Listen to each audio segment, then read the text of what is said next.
12 LEGO Star Wars Battle Packs were released before the LEGO Clone Troopers vs. Droidekas Battle Pack. However, the Clone Troopers vs. Droidekas Battle Pack was the first one that I didn't like. You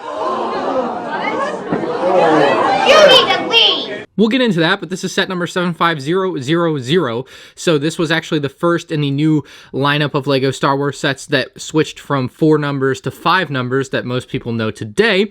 It also had 124 pieces and retailed for $13 in the US, which was the going price of battle packs in the US. You may also notice that the box is a different size than what most battle packs are. I don't quite get why, but for 1 year, they changed the size of battle pack boxes to be slightly smaller, and then immediately went back the other way the year after and forever since, bar the 501st and 20th anniversary battle packs. But this was released January 1st, 2013, and I did find this set early actually back in the day, and I bought 6 at Toys R Us the first time I found these.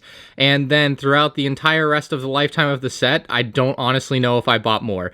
It became such a disappointing set to me. But as you can tell, the box art is Geonosis. This was the only Geonosis set released in the January wave of that year, and then a bunch of other Geonosis sets followed it, which was really cool of LEGO to do. We have the Clone Command Post as the main build. We have 2 Droidekas for the droid side of things. This is when they were, of course, doing versus battle packs, which were like a 2-year fad for LEGO Star Wars. We get a regular Clone Trooper and a Clone Trooper Sergeant. The back of the box keys in quite a bit on the Droidekas. As you can see, they are everywhere on here. And then you just have a small spot for the Clone Troopers and their command post, or at least it feels small with the Droidekas literally surrounding them. They're shown 6 times on the back. Pretty absurd.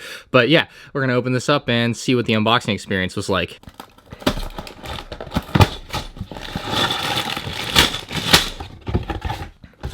While it's widely believed they changed the battle pack box size because it was supposed to be better for the environment and stuff, it's rather comical when the instruction manual is just ginormous that comes out of the box, and unnecessarily so. This is something they've cut back a lot more on, but definitely back in the day, it was pretty funny to see something like this come out of a box of that size. And this is all your parts. I'm going to build this, and we'll take a look at the minifigs. At the time, this was a new Episode 2 Clone Trooper, and it looked pretty stunning. A really good design with a really good-looking helmet, very accurate with the proper number of lines on the side of the helmet, as we'll see in early 2022. That will not be staying the same, unfortunately, with Episode 2 Clone Troopers. LEGO seems to have peaked around the 2018 version of this trooper and is now heading back down towards inaccuracy. So love to see that. Not really. But the torso for this is the Episode 2 version of the torso. So certainly some nice and accurate looking armor for this trooper. Perhaps the biggest downside is that he lacks leg printing. And then if we remove that helmet, we get the classic angry clone face. And luckily this was before battle packs included stud shooters, so just a regular blaster for him. Our Clone Sergeant is a beautiful variant of the standard Episode 2 Clone Trooper, using this really nice olive green color scheme to accent the black and white that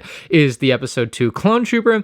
We have a few dots on his chest to denote his rank, and then you can see some of the markings on the front of the helmet. One of the nice things is that they've actually made it a little extra shiny compared to the normal Episode 2 Trooper, which just uses black for the eye spot there, so I really like that. And then he'll have the same angry clone face underneath, of course. He's holding a pair of binoculars and, again, a regular blaster. Overall, really nice and accurate trooper, bar some leg prints that would have been a welcome addition for these figs. Now, very unfortunately, the other 2 characters in this set aren't minifigures. In fact, they're Droidekas, and I know there's a small cult following of people that love these Droidekas, but I am far from one of them. I hate the way this looks. If you're familiar with the good old question of top half fish, bottom half fish, this is a top half fish Droideka.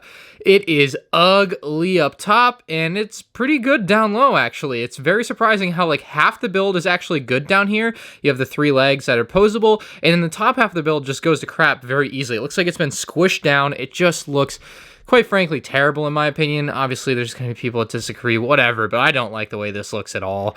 I mean, there's been much better versions of Droidekas, and I know these were obviously scaled down because this is a battle pack and all of that jazz, but man, these are not good looking. Now, obviously, you got to know if they roll up, so let's find out. You can put all 3 legs in, put in the weapons, and I guess kind of close the head.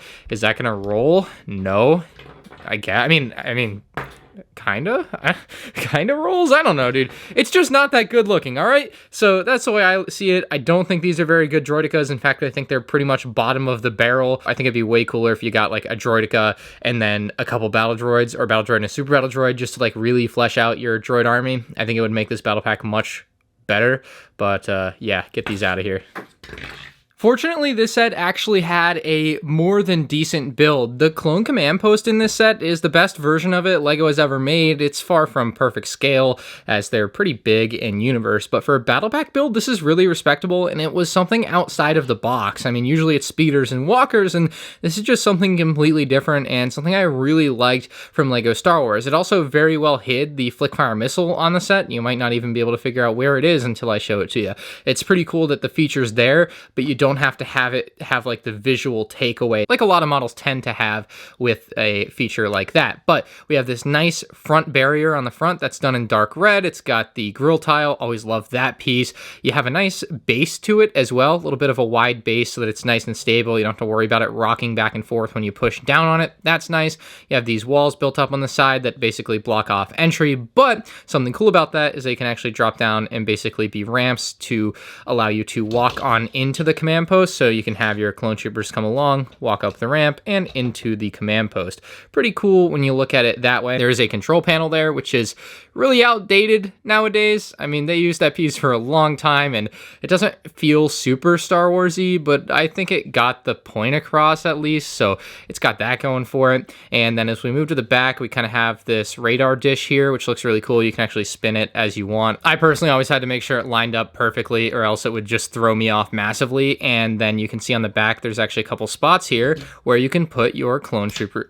Oh, there he goes. But you can put your clone troopers' weapons in these spots in the back. So very nicely hidden, essentially weapons rack into the build. So we'll also take the clone sergeant's gun and place it on the other side. And as you can tell, that storage area works pretty flawlessly. I've really just overall such a great build for, it's probably what, 60, 70 pieces. And then we get to where the flick fire missile is, and it's actually hidden here. So you just pull this whole assembly back and bam! Flickfire missile, what do you know? Now, the problem with flickfire missiles sometimes is that they are not the easiest to flick, especially in a position like this, but you can actually move this up and out of the way, which still gives you the antenna feature, even though you've put the whole thing back to use the flickfire missile. And you can actually launch the missile by pushing in on it. So we'll try to hit a Droideka. I think it's going to be a bit of a tough hit, but let's try to focus back on one of those and see, it doesn't go too far, unfortunately.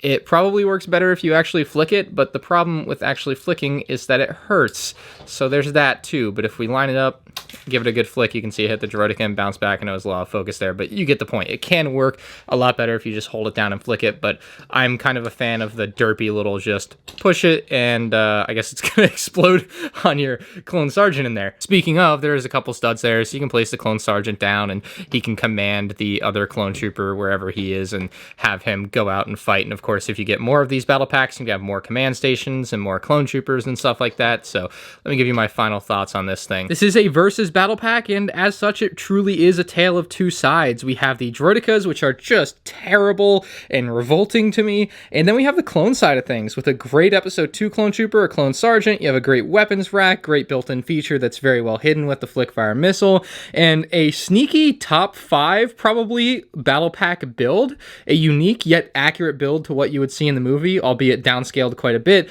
I mean, I think it's low-key just one of the best battle pack builds ever, but unfortunately it gets dragged down by the fact that it was included with 2 of just the worst battle pack builds ever in these Droidekas, so it's a give and take there for sure. But ultimately, I think this was a fun one back in the day. I did buy 6 of them. Overall, for battle pack, this one's like a 6 out of 10. It was not a particularly great way to build your army, as you were getting a bunch of Droidekas, which looked pretty ugly, but having such a good build and really well done clone troopers helps a lot. So let me know what you guys think about this one in the comments section below. If you're new to the channel, make sure you subscribe, and you can check out more 2013 LEGO Star Wars set reviews on the end screen now.